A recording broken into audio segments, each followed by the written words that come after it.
कि गांधी जी चंपारण में उन्होंने कौन सा सीख दिया था? उन्होंने पहला सीख क्या दिया था? पहला सीख ये दिया था कि अपने कर्तव्य को, ठीक है, अपने कर्तव्य को साहसपूर्ण तरीके से भय मुक्त होकर उसका निर्वाह करना है। अपने कर्तव्य पथ से कभी पीछे नहीं हटना। महात्मा गांधी क्या, उन्होंने आंदोलन जब करना प्रारंभ किया तो उनके मन में भी तो डर आया होगा ना, लेकिन उन्होंने अपने कर्तव्य से कभी पीछे नहीं हटा। उसे कभी मरने का डर नहीं था। किसको? इसीलिए पहला सीख उन्होंने यही कहा, कर्तव्य पथ से मानव को कभी हटना नहीं चाहिए। उसे साहसपूर्ण तरीके से भय मुक्त होकर बिना डरे उसका सामना करना चाहिए। पहला सीख इन्होंने वहां रखा। दूसरा सीख इन्होंने ये भी कहा, क्या कहा?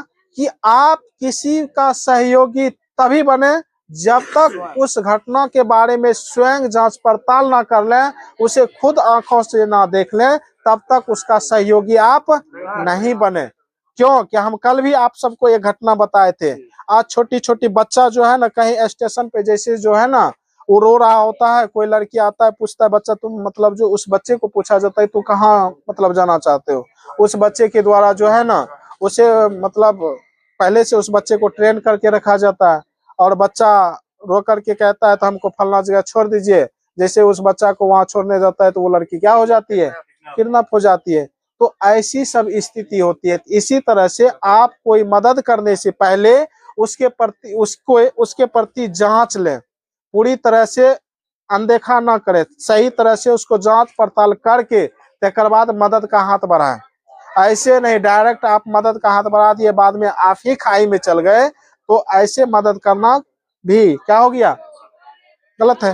गांधी जी ने किस शिक्षा को आदर्श माना है?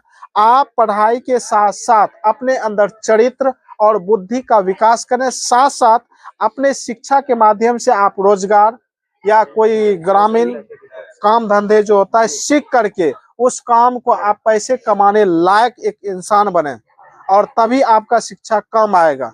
नहीं तो ऐसे तो आज ढेरी पढ़ा लिखा है, पढ़ लिख करके लोग ऐसे बहुत बौख रहे हैं, है कि नहीं है?